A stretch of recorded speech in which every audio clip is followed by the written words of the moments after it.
नमस्कार, ये आकाशवाणी चंडीगढ़ है। अब आप पंकज धीमान से प्रादेशिक समाचार सुनिए। पहले इस बुलेटिन के मुख्य समाचार। प्रधानमंत्री नरेंद्र मोदी ने आज देश की पहली वंदे भारत स्लीपर रेलगाड़ी को झंडी दिखाई। श्री मोदी ने कहा, भारतीय रेल विकास की नई ऊंचाइयां छू रही है। हरियाणा के मुख्यमंत्री नायब सिंह सैनी ने दीनदयाल लाडो लक्ष्मी योजना की 181 करोड़ रुपए की तीसरी किस्त जारी की। पराली न जलाने वाले हरियाणा के 5,54,000 किसानों के खातों में 461 करोड़ 75 लाख रुपए डाले गए। कैबिनेट मंत्री कृष्ण कुमार बेदी ने कहा कि उद्योग से जुड़ी प्रत्येक समस्या का समाधान पहल के आधार पर किया जाएगा और हरियाणा साइबर पुलिस ने ट्रेडिंग और निवेश के नाम पर चल रहे संदिग्ध ऐप्स और चैनलों के खिलाफ कार्रवाई की। 14 ऐप्स हटाए गए। अब समाचार विस्तार से। आज देश में पहली वंदे भारत स्लीपर रेलगाड़ी ने दौड़ना शुरू कर दिया। प्रधानमंत्री नरेंद्र मोदी ने आज पश्चिम बंगाल के मालदा रेलवे स्टेशन से हावड़ा और गुवाहाटी के कामाख्या के बीच चलने वाली इस रेलगाड़ी को झंडी दिखाकर रवाना किया। श्री मोदी ने गुवाहाटी हावड़ा वंदे भारत स्लीपर रेलगाड़ी को भी वर्चुअल रूप से झंडी दिखाई। इस अवसर पर प्रधानमंत्री नरेंद्र मोदी ने कहा कि भारतीय रेल लगातार विकास की नई ऊंचाइयों को छू रही है।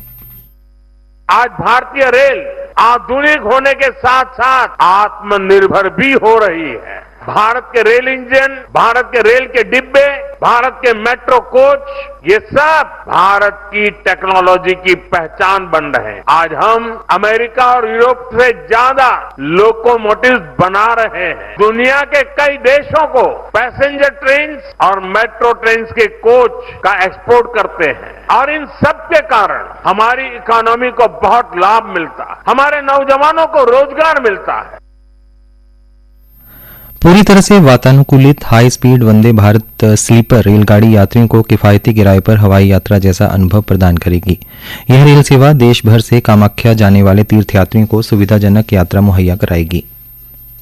हरियाणा के मुख्यमंत्री नायब सिंह सैनी ने आज दीनदयाल लाडो लक्ष्मी योजना की तीसरी किस्त जारी की। इसके अलावा उन्होंने पराली न जलाने वाले 5,54,000 किसानों को 461 करोड़ 75 लाख रुपए की प्रोत्साहन राशि भी जारी की। मुख्यमंत्री ने चंडीगढ़ में पत्रकारों से बातचीत में बताया कि लाडो लक्ष्मी योजना के तहत आज 8,63,918 लाभार्थी बहनों के खातों में 181 करोड़ रुपए की राशि डाली गई। आज की राशि को मिलाकर 3 किस्तों में अब तक कुल 441 करोड़ रुपए दिए जा चुके हैं। उन्होंने कहा कि फसल अवशेष प्रबंधन के लिए प्रोत्साहन राशि और कृषि यंत्रों पर सब्सिडी की राशि भी जारी की गई है।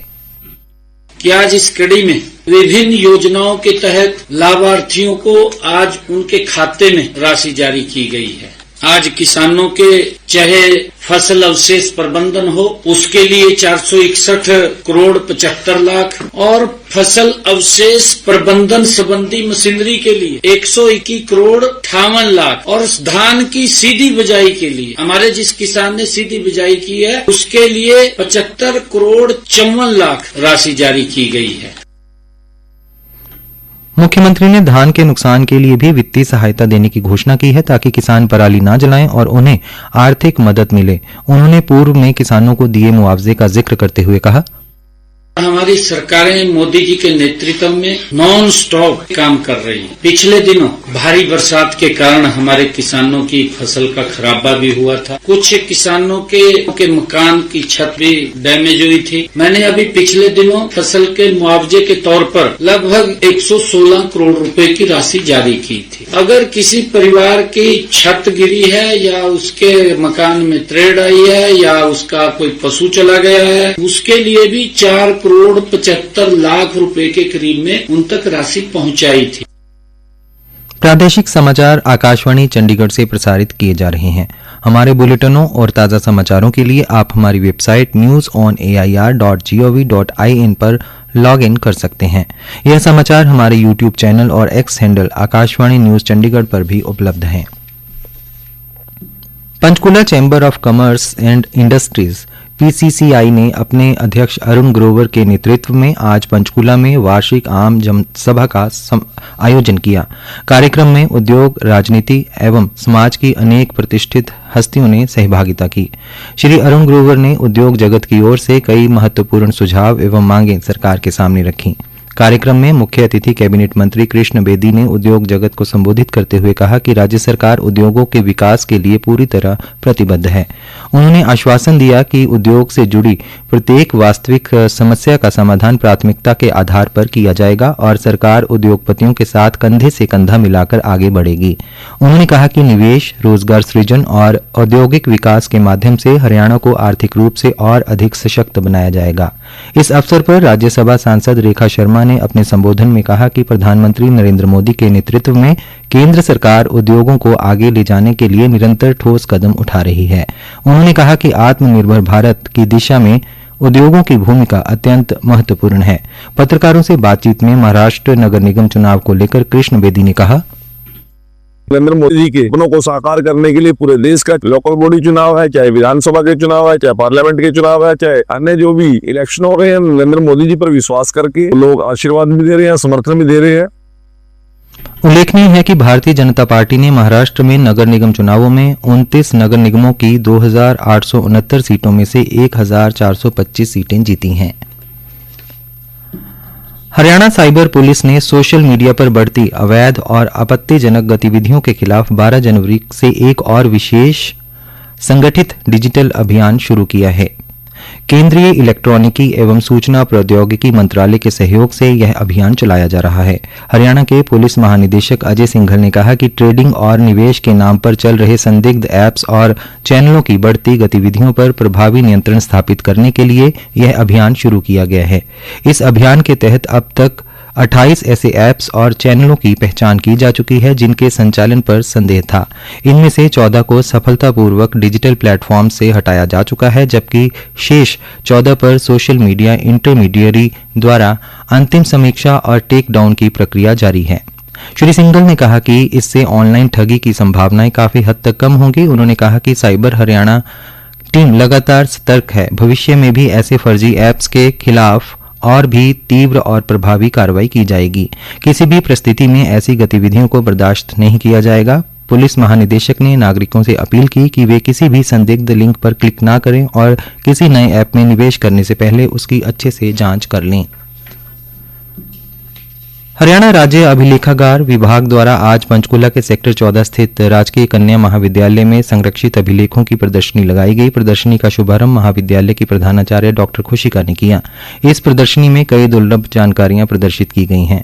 हरियाणा राज्य अभिलेखागार विभाग की उप निदेशक मंजू यादव ने बताया कि इस प्रदर्शनी का मूल उद्देश्य विद्यार्थियों को उनकी ऐतिहासिक धरोहरों के बारे में जानकारी देकर जागरूक कराना है। अभिलेखागार विभाग ने सरकार की न्यू एजुकेशन पॉलिसी के तहत सभी बच्चों के लिए 1 महीने की या 4 से 6 वीक की इंटर्नशिप मैंडेटरी की गई है। अभिलेखागार विभाग इसमें बच्चों की मदद करेगा। बिना रजिस्ट्रेशन फीस के बच्चों को 1 महीने की इंटर्नशिप कराएगा और बच्चों को आर्काइव के कार्य प्रणाली के प्रति अवेयर करेगा। बच्चे इसमें जान पाएंगे कि आर्काइव में अपने इतिहास को कैसे संभाला हुआ है।